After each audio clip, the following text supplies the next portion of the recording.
Space research में भी पाकिस्तान की पूरी मदद कर रहा है। पाबंदियों के कारण भारत को रक्षा प्रणाली के क्षेत्र में और भी कई झटके लग सकते हैं। भारत की विदेश नीति के लिए मुसीबतों का पहाड़ खड़ा कर दिया है। Urges that all member states demonstrate their commitment to the principles of the UN Charter, to international law, and respect of sovereignty and territorial integrity of all states.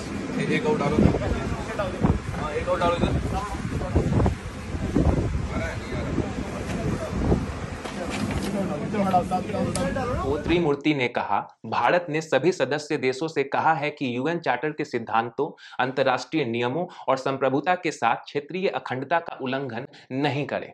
Bharat के कई पड़ोसी देशों ने रूस के खिलाफ प्रस्ताव में पश्चिम के देशों का साथ दिया है। इनमें भूटान, नेपाल, मालदीव के अलावा तालिबान शासित अफगानिस्तान और सैन्य शासन वाला म्यांमार भी शामिल है। भारत की तरह ही बांग्लादेश, पाकिस्तान और चीन रूस के खिलाफ वोटिंग से बाहर रहे हैं। कई लोग भारत के वोटिंग से बाहर रहने की आलोचना भी कर रहे हैं। द हिंदू ग्रुप की चेयरपर्सन मालिनी पार्थसारथी ने ट्वीट कर कहा है, हमारी रणनीतिक मजबूरियां रूस के खिलाफ वोट करने के डर को जाहिर करती हैं। भारत गांधी का देश है और उसे यूक्रेन की संप्रभुता और स्वतंत्रता के खिलाफ बोलना चाहिए, नहीं तो हमारा वैश्विक प्रभाव कमजोर होना तय है। आज वो तमाम लोग जो यूक्रेन के साथ सहानुभूति दिखा रहे हैं, उन्हें मैं ये बात याद दिलाना चाहूंगा, यूक्रेन ने परमाणु परीक्षण के मुद्दे पर भारत का कभी भी साथ नहीं दिया था। यूक्रेन आतंकवाद के मुद्दे पर कभी भी भारत के साथ खड़ा नहीं रहा है। भारत के मना करने के बाद भी यूक्रेन ने पाकिस्तान को टैंक बेचे थे, वो भी एक दो नहीं 400। लेकिन आज वही यूक्रेन चाहता है कि भारत इस संघर्ष में उसकी मदद करे। भारत में यूक्रेन के राजदूत ने प्रधानमंत्री मोदी से इस मामले में हस्तक्षेप करने की मांग की थी। कहा है कि अगर भारत चाहे तो इस तनाव को कम करने में यूक्रेन की काफी मदद हो सकती है। इसके अलावा अमेरिका भी भारत पर इस बात के लिए दबाव बना रहा है कि उसे रूस के हमले की निंदा करनी चाहिए।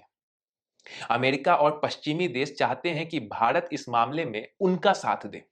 लेकिन यहां एक बड़ा सवाल ये उठता है कि क्या इन देशों ने आज तक आतंकवाद के मुद्दे पर भारत को कोई भी सहयोग दिया है? कश्मीर पर भारत के लिए कुछ किया है?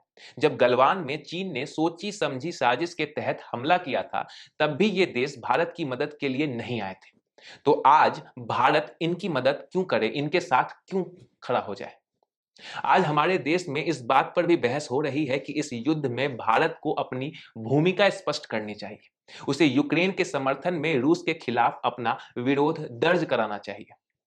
ये बात इस आधार पर कही जा रही है कि अगर भविष्य में रूस के तरह चीन ने भारत पर हमला कर दिया, तब भारत दूसरे देशों से किस तरह के पक्ष की उम्मीद रखेगा? इन बातों को करने से पहले जरा पीछे झांक लें। वर्ष 1998 में जब भारत ने पोखरण में परमाणु परीक्षण किया था, उस समय संयुक्त राष्ट्र की सुरक्षा परिषद ने भारत पर कड़े आर्थिक प्रतिबंध लगाने के लिए एक प्रस्ताव लाया था। I am deeply disturbed by the nuclear tests which India has conducted, and I do not believe it contributes to building a safer 21st century. The United States strongly opposes any new nuclear testing. This action by India not only threatens the stability of the region, it directly challenges the firm international consensus to stop the proliferation of weapons of mass destruction. इस प्रस्ताव को दुनिया के जिन 25 देशों ने पेश किया था, उनमें यूक्रेन प्रमुख था। यूक्रेन ने तब संयुक्त राष्ट्र के मंच से ये मांग की थी कि भारत के परमाणु कार्यक्रम को बंद करवा देना चाहिए और उस पर कड़े आर्थिक प्रतिबंध लगाकर उसे अलग थलग कर देना चाहिए। यही यूक्रेन उस समय पाकिस्तान की भाषा बोल रहा था। इसलिए आज जब ये बात कही जा रही है कि भारत को यूक्रेन का समर्थन करना चाहिए, तब ये बात आपको नहीं भूलनी चाहिए कि भारत के परमाणु कार्यक्रम को रोकने के लिए यूक्रेन पाकिस्तान के साथ खड़ा था, कंधे से कंधा मिलाकर। यूक्रेन पिछले 3 दशकों से पाकिस्तान को हथियार बेचने वाला सबसे बड़ा देश सामने रहा है। यानी पाकिस्तान की हथियारों की जरूरत यूक्रेन ही पूरा करता है। पिछले 30 वर्षों में पाकिस्तान यूक्रेन से 12,000 करोड़ रुपए के हथियार खरीद चुका है। आज पाकिस्तान के पास जो 400 टैंक हैं वो यूक्रेन के द्वारा बेचे गए हैं। इसके अलावा यूक्रेन इस समय फाइटर जेट्स की टेक्नोलॉजी और स्पेस रिसर्च में भी पाकिस्तान की पूरी मदद कर रहा है। यानी भविष्य में अगर आप पाकिस्तान को स्पेस में जो विस्तार करता हुआ देखेंगे, उसके पीछे यूक्रेन का हाथ होगा। सोचिए, जो देश भारत विरोधी प्रस्ताव लाता है, पाकिस्तान का सबसे बड़ा हमदर्द है, वफादार है, क्या अब भी ये सब जानने के बाद आप यूक्रेन का साथ देंगे? चाहेंगे कि भारत यूक्रेन का साथ दे, रूस के खिलाफ जाए? सोचिए जरा। जो तब भी पाकिस्तान का वफादार था, वो आगे भी पाकिस्तान का वफादार रहेगा, कोई नहीं बदलने वाला है। क्योंकि इसकी एक वजह है, वो नहीं चाहेगा कि पाकिस्तान उससे हथियार नहीं खरीदे। वहीं भारत और रूस के बीच की बात करें, उसके रिश्ते की बात करें, तो ये बहुत मजबूत है। आज से नहीं, काफी समय से कई अहम मसलों पर भारत का रूस ने साथ दिया है। लिहाजा भारत के लिए रूस काफी अहम साथी है। यूएन सिक्योरिटी काउंसिल में रूस अस्थायी सदस्य है। रूस ने कश्मीर के मसले पर अनुच्छेद 370 पर भारत का समर्थन किया था। यही नहीं, सबसे अहम बात यह है कि भारत के तकरीबन 70% हथियार रूसी हैं। लिहाजा इसके स्पेयर पार्ट्स के लिए हम रूस पर निर्भर हैं। रूस की आलोचना करना या उसके खिलाफ जाना भारत के लिए काफी भारी पड़ सकता है। निसंदेह भारत ये नहीं करना चाहेगा। द ब्रुकिंग्स इंस्टीट्यूशन में सीनियर फेलो तन्वी मदान ने यूक्रेन संकट में रूस को लेकर भारत के रुख का समर्थन किया है। तन्वी मदान ने ट्वीट कर कहा है, भारत और रूस के संबंधों के दो आयाम हैं, एक आधिकारिक जिस पर लोग बात कर रहे हैं और एक जिसकी कोई चर्चा नहीं हो रही है। सकारात्मक पहलू यह है कि रूस एक साझेदार के तौर पर भारत को सैन्य तकनीक और अन्य मामलों में मदद करता है, जो बाकी कोई देश नहीं करेंगे। नकारात्मक पहलू यह है कि रूस चीन के मामले में अंतर्राष्ट्रीय स्तर पर भारत के हितों को चोट पहुंचा सकता है। भारत रूस को एक समर्थक या अपने हितों को नुकसान पहुंचाने वाले के तौर पर देखता है। भारत का रुख हमेशा से यही रहा है कि रूस से अधिकतम समर्थन लिया जा सके और उसके विरोध से बचा जा सके। तन्वी मदान ने लिखा है कि सैन्य आपूर्ति के मामले में रूस भारत को नुकसान पहुंचा सकता है। अनुमान के मुताबिक भारत के 50 से 80% तक सैन्य उपकरण रूस में बने हुए हैं। इसका मतलब है कि भारत को सामान्य स्थितियों में भी रूस से स्पेयर पार्ट्स, टेक मेंटेनेंस और आपूर्ति की जरूरत पड़ती है। कई लोग शायद इस बात को भूल रहे हैं कि भारत के लिए फिलहाल ये हालात सामान्य नहीं है। 2 साल पहले शुरू हुआ चीन भारत का सीमा विवाद खत्म नहीं हुआ है। ऐसे में रूस से सैन्य आपूर्ति और अहम हो जाती है। अगर अमेरिका रूस पर पाबंदियां लगाता है तो भारत के लिए रूस से हथियारों को आयात करने में काफी चुनौतियां सामने आ जाएंगी। अमेरिका भारत पर रूस से हथियार आयात न करने के लिए दबाव बढ़ा सकता है। इसका सीधा असर भारत और रूस के बीच हुए S-400 मिसाइल रक्षा प्रणाली के सौदे पर पड़ेगा। इतना ही नहीं, रूस पर लगने वाली पाबंदियों के कारण भारत को रक्षा प्रणाली के क्षेत्र में और भी कई झटके लग सकते हैं।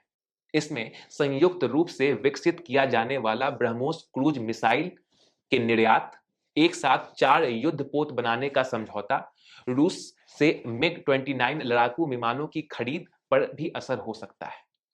इसके अलावा भारत और रूस की बांग्लादेश के रूपपुर में परमाणु ऊर्जा संयंत्र के निर्माण के लिए संयुक्त परियोजना भी खटाई में पड़ सकती है। अमेरिका हमेशा से चाहता है कि भारत और रूस अलग रहें, इनके बीच में दोस्ती ज्यादा नहीं बनी रहे, गहरी नहीं हो, क्योंकि इससे भारत मजबूत बनता है। हालांकि हिंद प्रशांत क्षेत्र में चीन के दखल को रोकने के लिए अमेरिका को रणनीतिक रूप से भारत के साथ की जरूरत है। ऐसे में भारत और अमेरिका दोनों ही देश किसी भी हाल में एक दूसरे से दूर जाने के जोखिम को नहीं उठा सकते। चीन की बढ़ी बादशाहत के कारण ही अमेरिका हर मोर्चे पर भारत का साथ चाहता है। कुछ विशेषज्ञों का कहना है कि इसी वजह से अमेरिका पाबंदियों से भारत को छूट दे सकता है। वर्तमान में रूस भारत का सबसे बड़ा हथियार आपूर्ति करता है। भारत के घरेलू रक्षा विनिर्माण को बढ़ावा देने के फैसले के कारण रूस से आयात होने वाले रक्षा उपकरणों के हिस्सों में कमी जरूर आई है, लेकिन इतनी भी नहीं। जो 70% होता था, अब वो 49% हो गया है। इसके बावजूद वर्तमान में रूस भारत का सबसे ज्यादा हथियार सप्लायर है।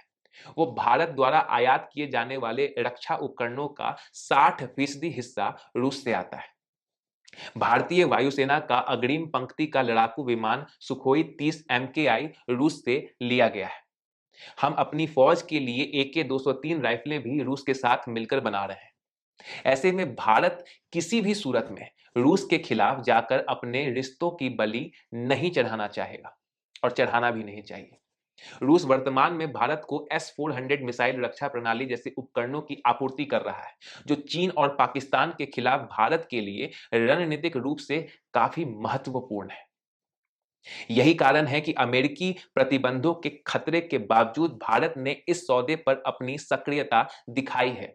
पूरे विवाद के बीच रूस को अगर भारत के रुख में बदलाव दिखा, तो वो अपनी रणनीति भी बदल सकता है, अपनी रणनीति में बदलाव ला सकता है, भारत पर दबाव बना सकता है, जिसमें भारत के कट्टर प्रतिद्वंदी पाकिस्तान के खिलाफ एक मंच पर खड़ा होना शामिल है।